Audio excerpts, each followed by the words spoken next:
Let's wait.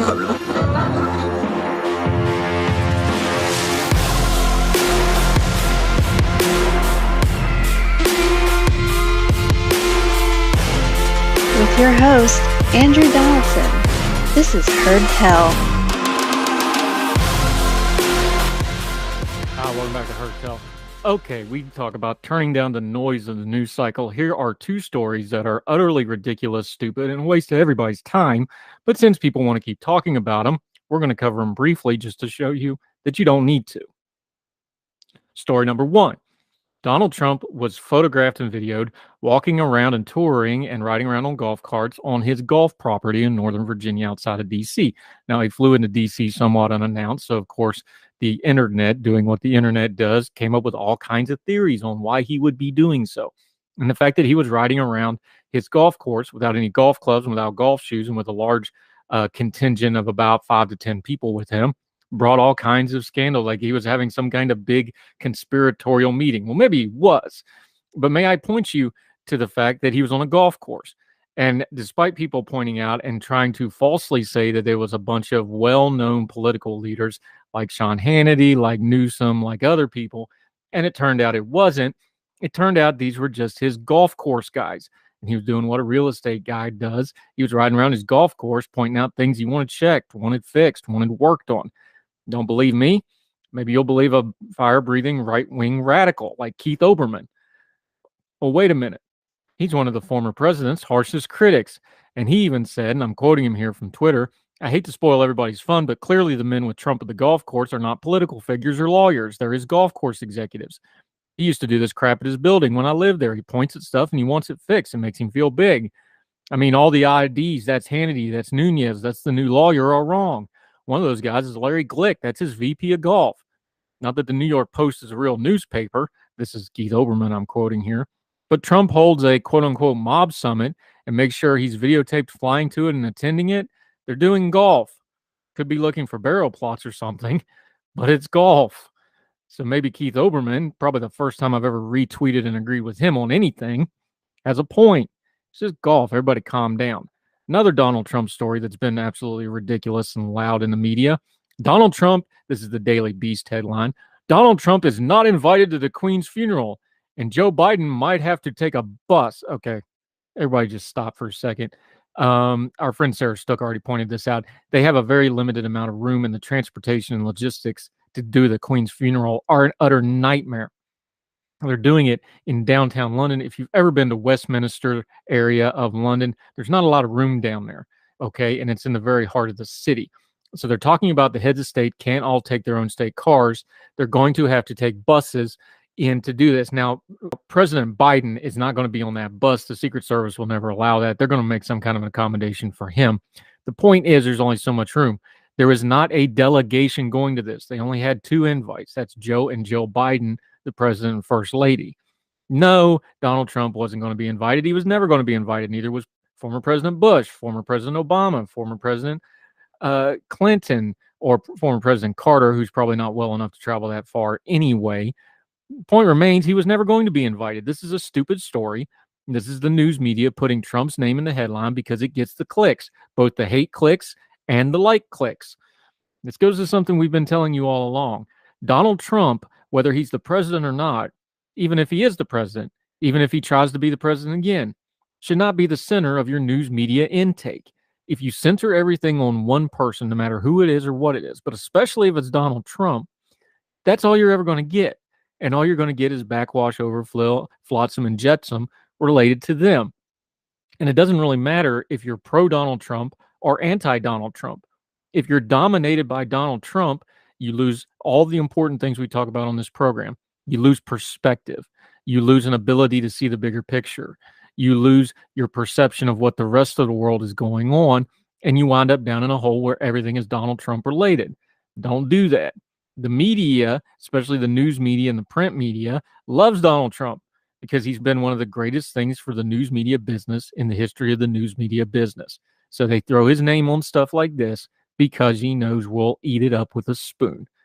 Just don't do it. It's silly. It's dumb. The golf course story is dumb. The golf course online Twitter sleuths that are trying to point out that he's having some kind of meeting, it's dumb. He's done plenty of other bad things. Go pick out something he actually did. And the Queen not getting invited to the Queen's funeral is also dumb. He was never going to be invited, nor is anybody else that is not a sitting head of state, because they don't have room for it. That's the end of it. Everybody settle down. More Heard Tell right after this.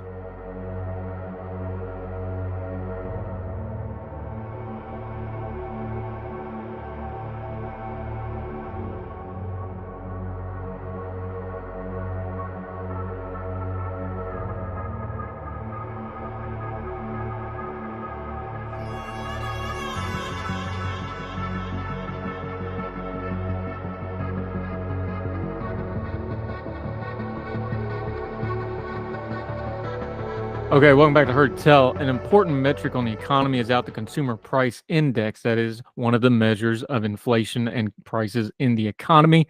We're going to skip the noise. This is the actual press release from the U.S. Bureau of Statistics. We're going to have some of our economist friends on. Stephen Popick, our friend, is going to be on later this week to discuss this more fully. But right now, I just want to read you the release directly. This is the raw information release. It's not editorialized. You can make your own judgment. From the U.S. Bureau of Labor Statistics, the Consumer Price Index for all urban consumers, the CPIU, rose 0.1% in August on a seasonally adjusted basis after being unchanged in July, the U.S. Bureau of Labor Statistics reported today. Over the last 12 months, the All Items Index increased 8.3% before a seasonal adjustment. Increases in the shelter, food, and medical care indexes were the largest of many contributors to the broad-based monthly all items increase. These increases were mostly offset by a 10.6% decline in the gasoline index. The food index continued to rise, increasing 0.8% over the month as the food and home index rose 0.7%. The energy index fell 5% over the month as gasoline index declined, but the electricity and natural gas indexes increased. The index for all items, less food and energy, rose 0.6% in August, a larger increase than in July. The indexes for shelter, medical care, household furnishings, operations, new vehicles, motor vehicle insurance, and education were among those that increased over the month. There were some indexes that declined in August, including airfare, communication, and used cars and trucks, which has been sky high and not talked about as much as it probably should be. Back to the economic news release.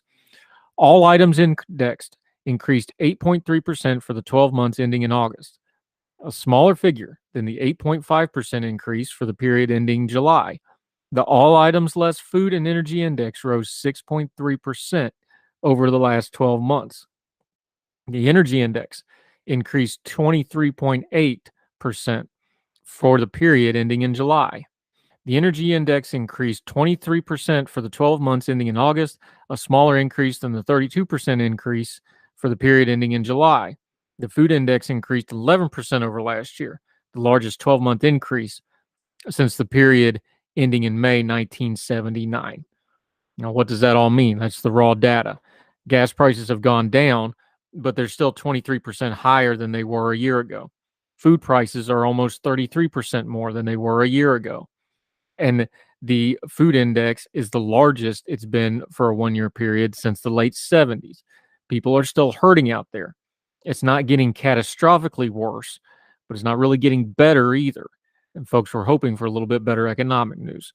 Now that we're deep into August and deep into September on the real calendar, people are going to start sweating this. The economy is going to be a major issue in this election, and it's a major issue on everybody's mind because it's getting very, very expensive just living life in America. More Heard Tell right after this.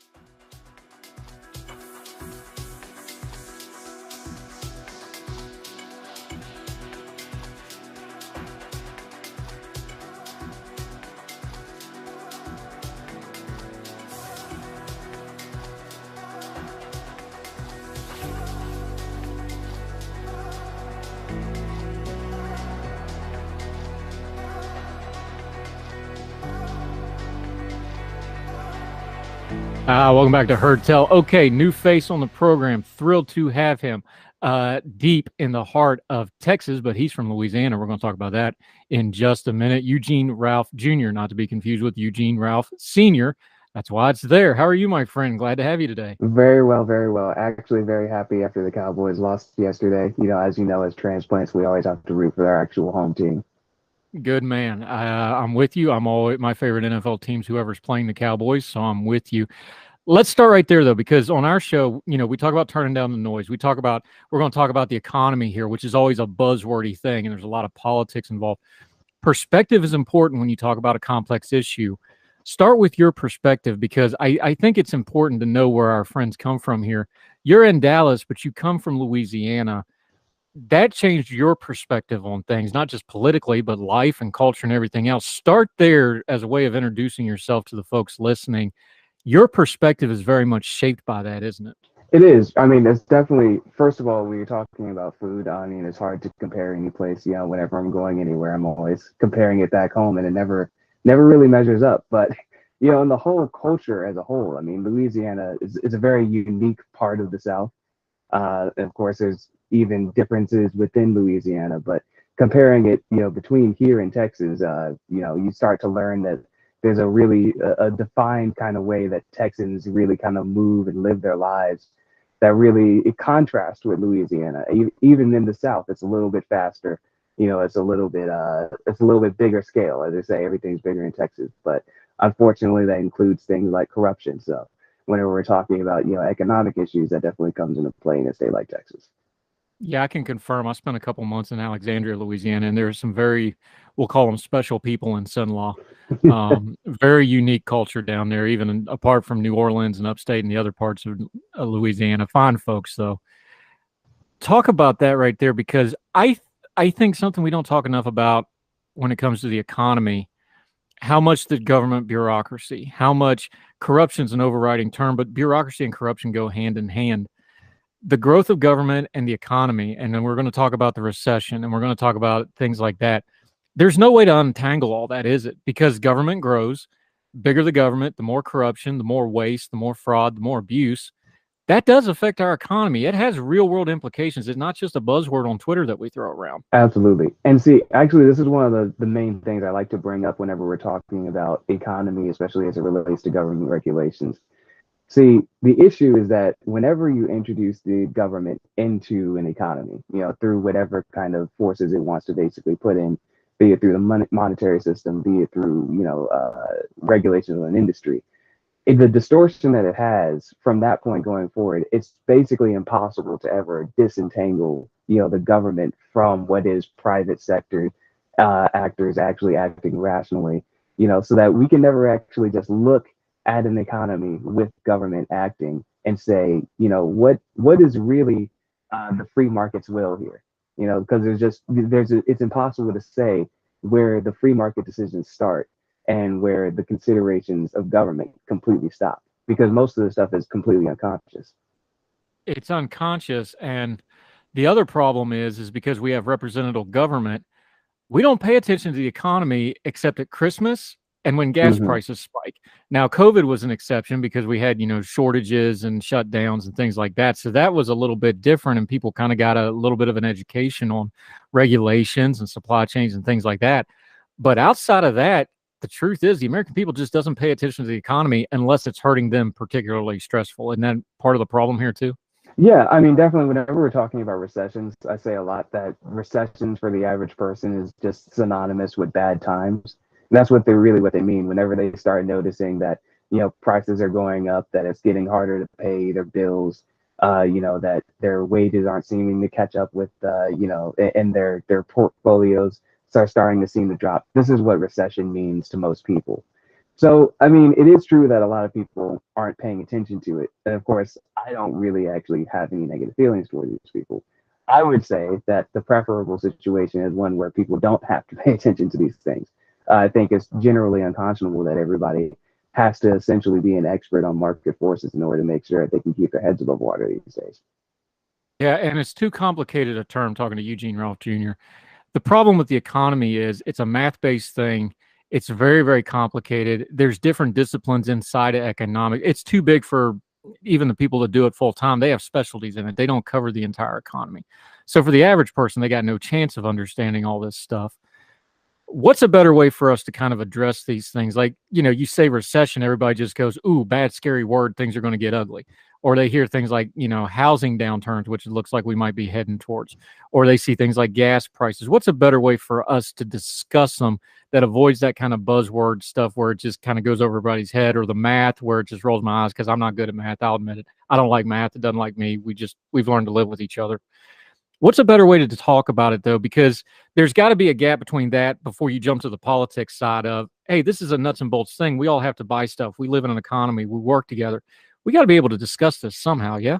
Absolutely. I think that really it is those kind of particular things that affect you specifically that really makes it real for a lot of people. So, of course, whenever you talk about the housing market, it can be a little scary. The houses, some people have billion-dollar companies that they manage, but most people, their biggest investment is their house.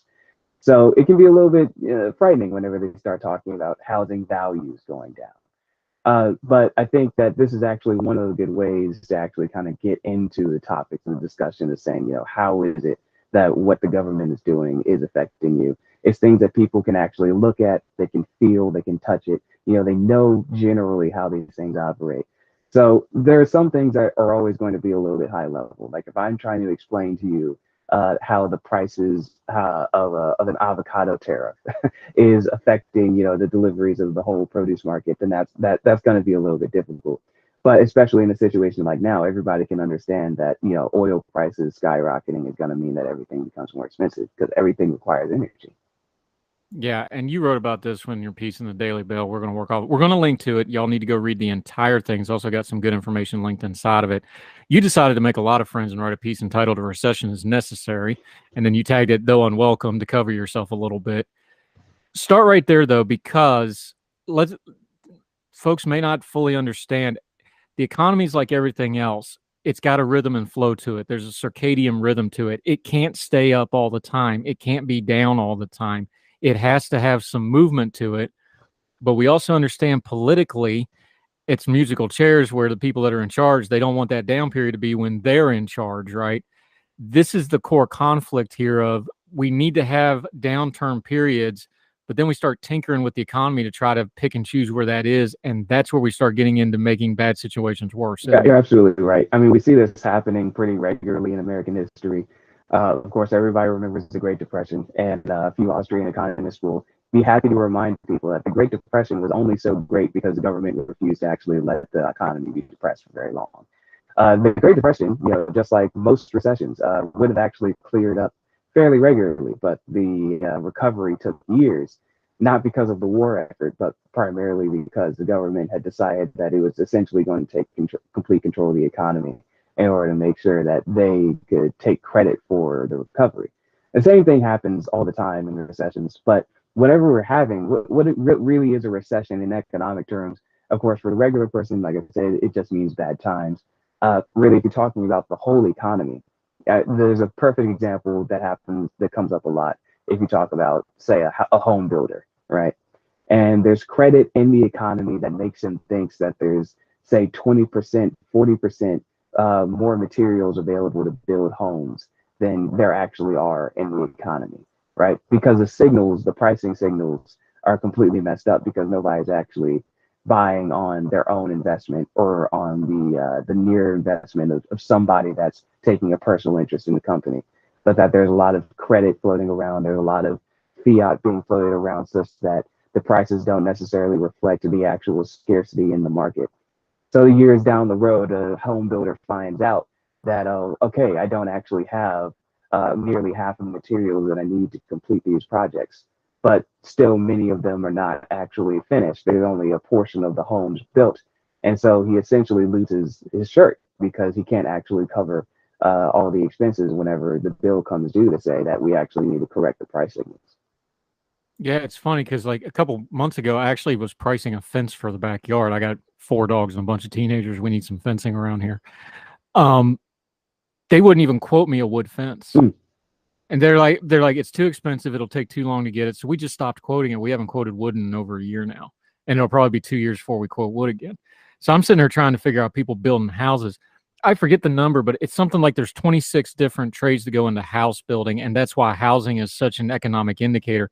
Just run with that example for a second of these streams of the economic thought. We pick and choose one of them out. We'll pick out, the labor market. We'll pick out the unemployment rate. We'll pick out housing. Something like house building and house selling, you get the loan portion of it, the finance portion, you get the material portion of it, you get the labor portion of it. That's where all these economic streams cross. And that's why those are such economic indicators, because something like just building one house involves so many people and so many different parts of the economy.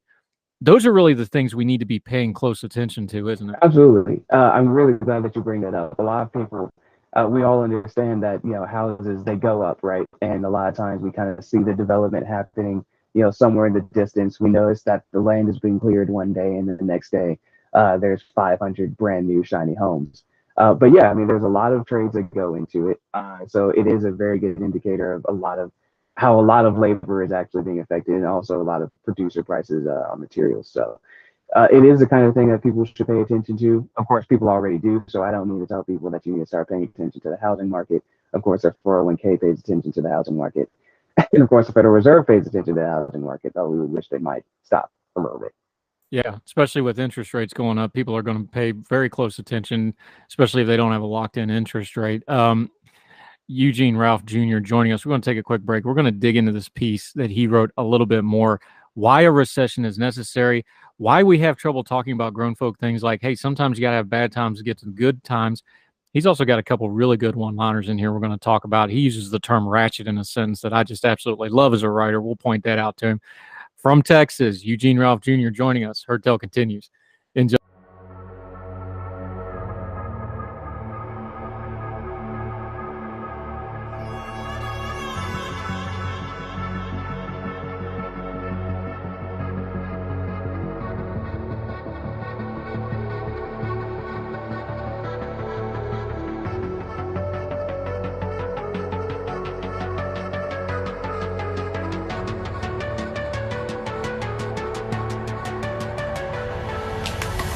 Welcome back to Heard Tell. Having a good time visiting with our friend Eugene Ralph Jr.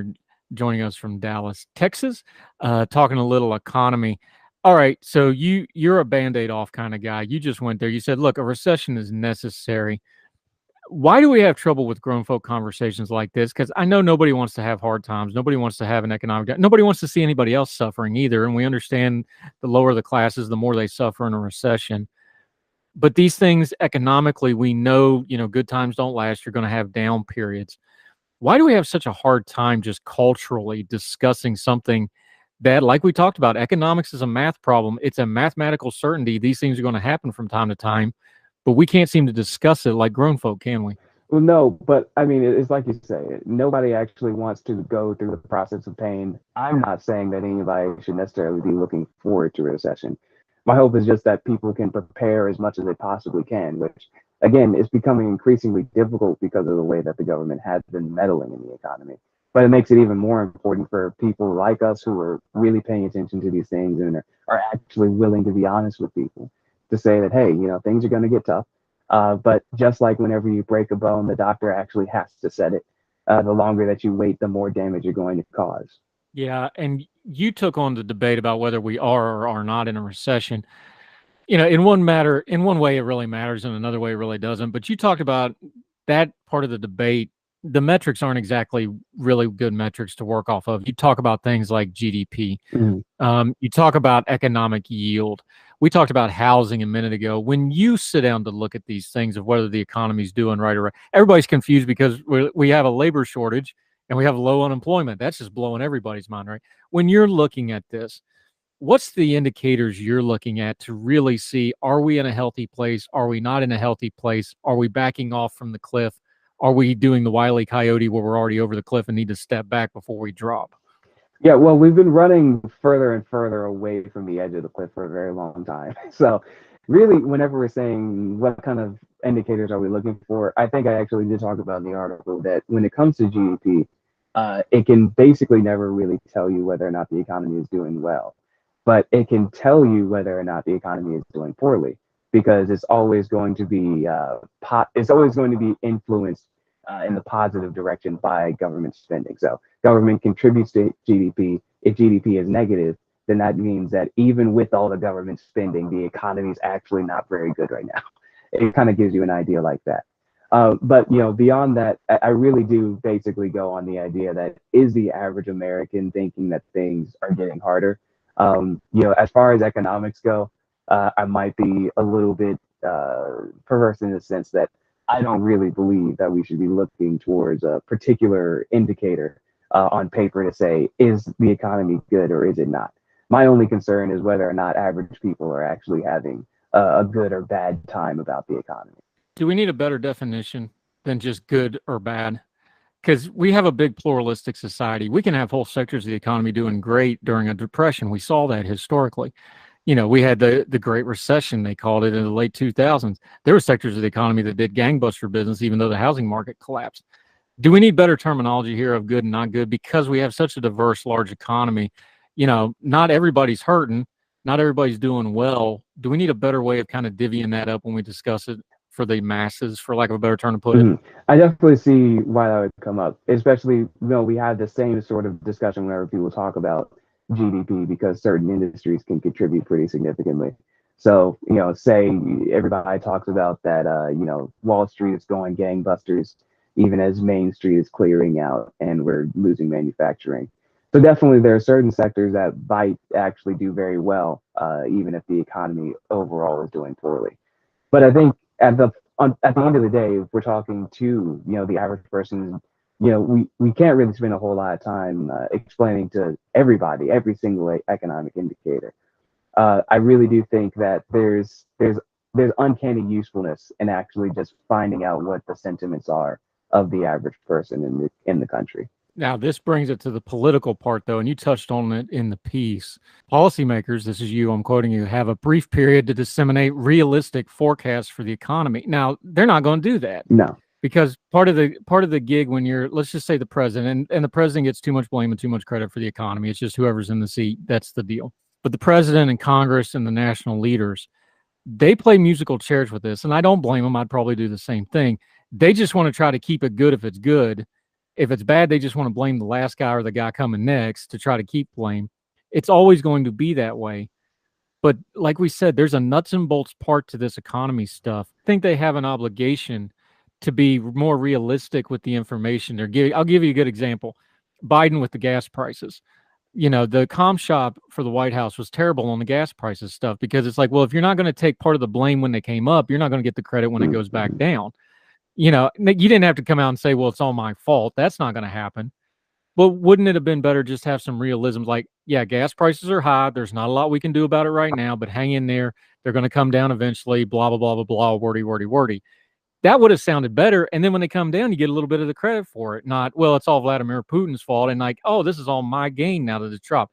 I think a little realism would go a long, long way here, don't you? Right. Okay. So, yeah, so definitely part of the difficulty. You would want the government to be very honest about the kind of things that they're seeing. And that's, I guess you would say that part in my piece was a little bit of hopefulness, that the government might have a little bit of honesty with the people, even though it's not really characteristic. But of course, in a lot of ways, they really can't, right? It would undermine their confidence too much. If they were really honest with people, they would reveal how much of these problems are of their own causing. And so you really can't get beyond that. If the government is going to, in some way, actually be a little bit more straightforward, it would at least just say, things are actually going to be a little bit more difficult, even if they're not going to precisely say that, it's our fault. They really admit that. But they could at least come out and say, hey, these are kind of particular things that we expect to see, in the coming months. We expect to see food prices going up. We expect to see gas prices coming down slightly. But this is just a little bit of the elastic band coming back. But I don't necessarily expect it of them now. Yeah, but if we're going to be blunt about it, we have to have recessions whether we like them or not. It's the role of government to prepare for crisis before the crisis. We've already learned with COVID that the reaction to a crisis that we're not prepared for usually gets really ugly and people get hurt even worse than they probably should have been. this is a foundational role of government, is to prepare for crisis. And when they don't do it, this is something us, the people, need to pay attention to and try to hold them accountable for, and at least make some noise about, shouldn't it be? Well, if we accept the frame that the government is capable of actually responding to a crisis in a constructive way, then yes. But it's generally my frame that the government can basically do nothing right except for break things. So we do actually have this issue come up where we actually try to say, okay, well, what is it that the government can do here? And it's the same way whenever I was talking about the economy earlier. It's impossible to know exactly where a free market consideration of exactly, what are my economic circumstances and actually is making a business decision. Where does that stop? Where does the consideration of government regulations on the particular matter begin? It's impossible to disentangle it. And in the same way, whenever the government starts to say we're going to respond to a particular crisis in the economy, it necessarily does that by shutting out other actors who would be more nimble, who would be better suited to actually bring relief to people, either in their own communities or just in their own particular field of focus. So we really, if we're trying to talk about what can the government do to make this better, the first thing that they can do is just stop and say, hey, I think that everybody else, you probably have better ideas. That $4 trillion that we stole from you this year, we're actually going to give it back to you and let you figure this out. And on that optimistic note, no, we've been beating up on the government a little bit. Let's circle back to the beginning of this for a bit of an optimistic note, though. It does look like there's some decent signs that the economy might at least be leveling off and might get a little bit better in the coming days. What are some of those indicators, like we talked about before? What are you watching for that?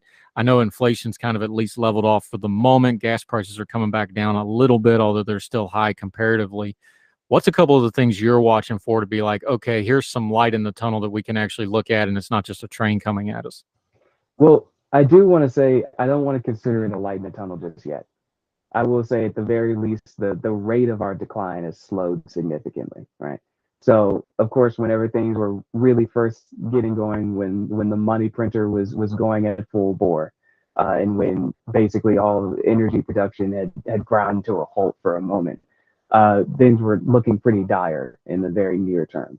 And now it just looks like they're going to be very uncomfortable for a while. As far as what are the kind of indicators that we could see that would be overall improving, I think it's very difficult to actually see that the economy is going to be in a good place in the near term, without us actually going through something at least about as bad as we've experienced pretty soon, really. At the end of the day, everybody understands that labor markets are not very good in the United States. We're having some issues actually keeping up employment.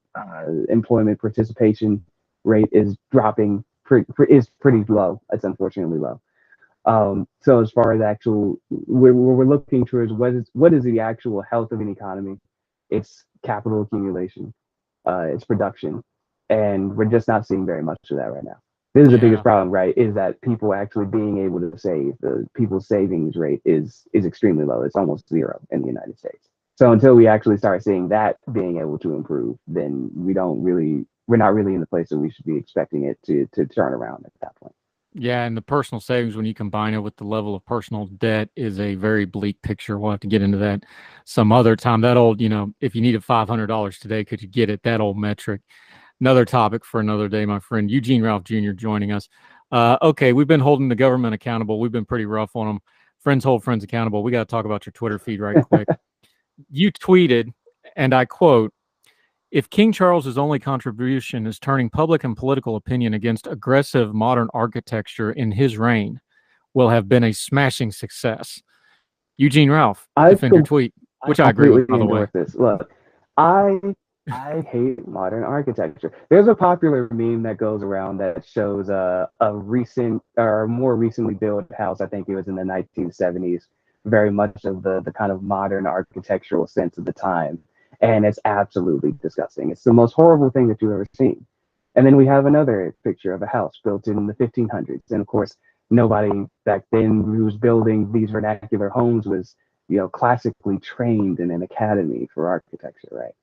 I think that architecture and art generally, the kind of things that are being produced in society, says a lot about its desire to actually survive. And right now, we just don't have a lot of things that are being built in the public space that really encourage people to look towards higher things and to really succeed on a human scale. It's towers of glass and steel that all look like they are essentially meant to oppress you.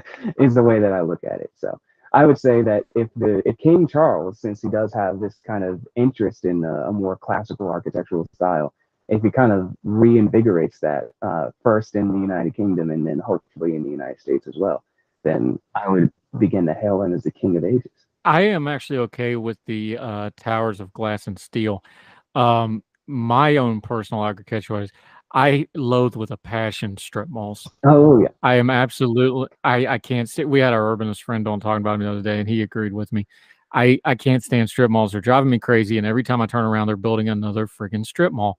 And it's all it is the same companies. Every time they move a new strip mall, they just switch to the new one, leave the old one vacant, and then you got a mess on your hand. So, okay, I'll go with you on that one, my friend. We're okay on the agriculture. But yeah, if we could get rid of it, if I could have my one dictatorial thing, we'd get rid of the And the strip malls. urbanist can give a much better view on this than I do. I don't really specialize in the area at all. But yes, strip malls are they're a measure of how bad our whole development is overall. Yeah, strip malls are why we're failing as a country. I'm convinced of it. Eugene Jr., great chatting, my friend. We'll definitely have you back. Till folks see you back on Heard Tell again, let them know where they can follow you, what you have going on, how they can keep up with you until we talk to you again. Absolutely. I'll be writing many more pieces. So, of course, we're working on all things related to the economy. You'll see that kind of stuff coming out. But you can follow me on Twitter, and that's eRalphJR. So Eugene Ralph Jr., but with the initials at the front and back. We appreciate your time. Great talking to you. We'll definitely have you back soon. We're going to link to his Young Voices page and his Twitter, which you can see on the screen there if you're watching on the YouTube or the Facebook feeds. Eugene Ralph Jr., great job. Great chatting with you, my friend. We will talk again soon. Absolutely. Thank you. Thank you, sir.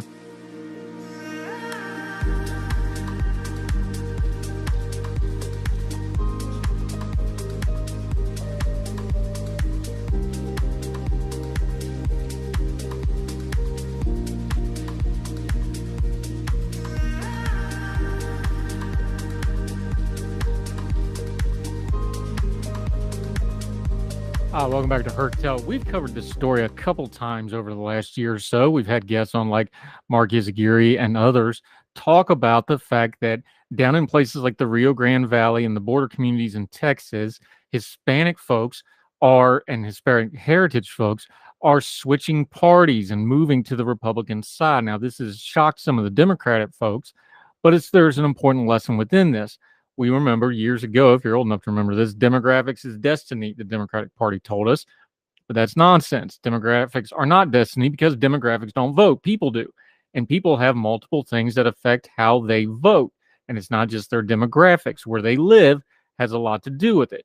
For example, Wilmington, where our radio partner broadcasts out of, all of a sudden, a few years ago, school choice shot to the top of opinion polls, even though downtown Wilmington is more of a Democratic progressive area. Why? There was a big school scandal of sexual abuse and other things, and the school board covered it up. So all of a sudden, school choice became a hot button issue, even among people that are progressive and usually against that topic. Down in the Rio Grande Valley, things like the border, things like immigration hit differently because it's right in people's faces all the time. And also, the demographics don't tell the whole story. Are you a second generation Hispanic, a third generation Hispanic? What kind of Hispanic are you? What's your class structure? Are you a small business owner? Are you a police officer? These things all affect how your politics are. Let's go to the Texas Tribune real quick. They are once again covering this story in the run-up to the 2022 midterms. It says, I'm picking up kind of halfway through the piece, but Democrats nationally weren't talking about the border issues the community was experiencing firsthand. They were critical of efforts led by Republicans like Governor Greg Abbott to build a border wall and increase the presence of law enforcement. Democrats weren't listening, so many of them started switching parties. The county's clerk and treasurer also became Republicans, as have most of the elected officials in county government. This is Terrell County, Texas. Quote, seeing the lack of support from the federal government has really impacted the community, and they're looking and leaning towards the Republican Party, Carruthers said. That's the person in this piece. In 2014, the percentage of registered voters casting ballots in the Republican primary in Terrell County was 12%. By 2022, it had more than doubled. with 31% of the county's registered voters casting ballots for the GOP primary compared to 10% of the Democratic primary. It's the first time in at least 8 years Republicans voting in Terrell County primary outnumbered Democrat. The shift in alliances is being replicated across the Texas-Mexico border and is encouraging for Republicans who are campaigning on border security and making a big push to win over Hispanic voters. It is also concerning for Democrats who have long held sway in these border and South Texas communities. In 15 counties along the Texas-Mexico border, the Rio Grande Valley, participation in Republican primaries has grown steadily since 2014. That year, 23,243 voters participated, according to for about 2% of the voters. This year, it was 54,000, making up 4% of the voters. While Democratic voting in the primaries still far outnumber Republicans, the trend line is moving in the opposite direction. 2014, more than 122,000 people turned out for the Democratic primary. But after nearly 214,000 cast their ballots in the 2020 Democratic primary, of course, that was a presidential election year, that number fell to 131,000 this year, making up less than 10% of the voters in the region. Juanita Martinez, the Democratic Party chair in Maverick County, which is 95% Hispanic, acknowledged the Republican Party has grown rapidly in her area in recent years and is mounting vociferous challenges to establishment Democrats in her South Texas community. Only one candidate running for county office has run as a Republican in Maverick since 2016, but this year, the GOP has mustered 8 candidates for local office. Still, Martinez believes that most of the area's voters are still with the Democrats, and the local party is gearing up to push back. Quote, "Everyone knows the Republicans have been targeting the border," Martinez told at a recent meeting of volunteers preparing for the Beto O'Rourke, that's who's running for the Democratic nominee for governor of Texas. "We're mostly a Democratic community, so we have to work it, work it, work it. No way in hell can we ever let even one Republican get into office. That's our main objective, keep Maverick County blue." A few years ago, a Republican candidate courting voters in South Texas or along the border was a rare sight. Bolstered by Trump's better-than-expected performance in the heavily Hispanic region south of Texas in 2016 and 2020, the GOP began targeting those voters. Border security and immigration made up a big part of that messaging, but so were other social issues like opposition to abortion and gun rights. And on top of the ticket in Texas, Governor Abbott, who has long pursued Hispanic voters in the area, has honed in on South Texas as a priority of his campaign efforts. In April, speaking before the Latino Conservatives luncheon in San Antonio, Abbott boldly declared he would win Hispanic vote over Democrat Beto O'Rourke. In 2020, Republican Monica de la Cruz came within 3 percentage points of unseating Democratic Congressman Vincent Gonzalez in Congressional District 15, a heavily Hispanic border district that includes McAllen. This year, de la Cruz is running for the same seat again. It was drawn out and moved over to neighboring District 34. There he will compete against another conservative Latina, Mayra Flores, who is the incumbent congresswoman after winning a special election earlier this year to replace Democrat Filemon Villa, who had resigned before the end of his term. Republicans are also running Casey Garcia, a former staffer for the U.S. Senators Ted Cruz in the Laredo District 28, against longtime incumbent Henry Cuellar. The Republican push has also trickled down to the local levels, but Democrats aren't laughing. Fueled by financial support from Republican groups like Project Red Texas, which focuses on electing Republicans to local government, the Maverick County GOP candidates are well-funded, putting up election signs, posters for GOP candidates, and working with door-to-door campaigning. Their Democratic counterparts have less than 2 months until Election Day. Things change rapidly in politics. Nothing is forever. And then if you're along the southern border, things are changing rapidly. If your national party isn't giving you stuff you need for a local issue, these sort of things happen. People are not monoliths, and the country is very pluralistic. What Democrats in Texas along the Rio Grande need, and what Democrats in the Northeast need, and what Democrats in California need, and what Democrats in the Heartland need are not always the same. That's the story here. Politics is still local, even on national issues. And sometimes those local issues get you crosswise with the national party. Something to keep an eye on. But first of all, remember what we started with here. Demographics have never yet voted in an election. People do. Demographics is a tool to give you information. But demographics doesn't have feelings, and doesn't have bank accounts, and doesn't have families, and doesn't have thoughts and political ideologies. People do. Politics is a people business. And if you ever stop paying attention to the people, you will wind up getting surprised at the ballot box, especially places where you don't expect it. More Heard Tell right after this.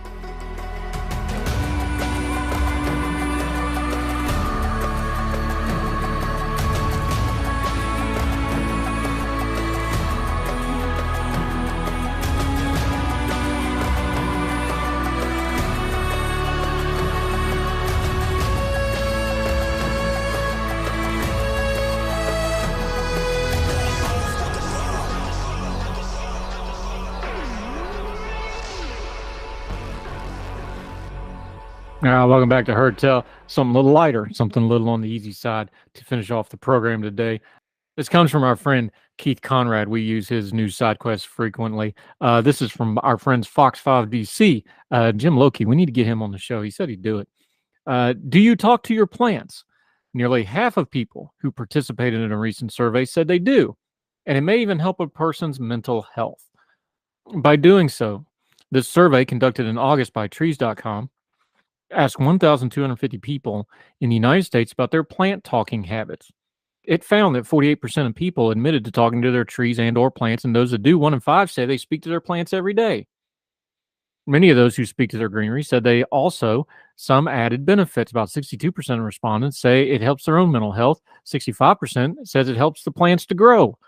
Among those who said talking to their plants helps them grow, 60% actually reported seeing a difference in the plant's growth when comparing periods of talking to them and not talking to them, according to the Trees.com survey. Not sure how scientifically accurate this survey is. The survey specifically asked why and how often people talk to their plants. A connection to the elements, thinking out loud, and thanking them for their beauty were all cited as reasons for chatting with the flora. Nearly a quarter say they think of them as pets. I water my plants and walk my dogs in the morning at the same time, so there may be some validity to that accusation. Of course, the plants never pee on the dogs, although vice versa happens just about every day. A majority of 70% said they speak to their plants occasionally. 20% speak to their plants every single day, and 9% rarely talk to them. Rude, the survey found. We asked survey respondents a few questions that non-plant lovers might deem strange. It turns out 64% of plant talkers do believe their plants have a soul or a spirit. Oh, dear Lord. Another 28% said they hug their plants, while 23% say they have kissed their plants. Okay, now we're getting cringy, folks, but whatever. I would remind you, though, that there's a very old joke online, and it goes like this. Don't forget to drink in water and get sun. You're basically a houseplant with complicated emotions. That's why we also talk about mental health. Make sure you catch yesterday's Best of Heard Tell, Dr. Catherine Gordon. Lots of really good stuff on there that is both serious and fun. That'll do it for Heard Tell today. We'd love to hear from you. We program this show for you. If you got questions, comments, is there a story you don't think's being covered? We've done segments and whole shows based off of your feedback. Let us know. Email at HeardTellShow, the gmail.com, at HeardTellShow on the Twitter. Would love to hear from you. Also, all of the platforms that you get this show, whether it's watching on YouTube, watching on Facebook, all the podcasting platforms, iTunes, Spotify, Stitcher, whatever, they all have a comment section. We do see those. You can talk to us there. Please leave us a rating. That's really important. And share us on your social media. We'd sure appreciate it. You give us the most valuable thing you have, your time. We never want to waste it. Let other folks know that we won't be a waste of their time either. We're going to continue to do what we do, turning down the noise of the news cycle so that we can get to the information that matters, discerning the times that we live in. That'll do it for us today, wherever you and yours are, across the street or around the world. We hope you're well. We hope you're well fed. We'll talk to you again real soon on Heard Tell. All the music on Heard Tell is provided under a Creative Content license from monstercat.com. Somos la máquina.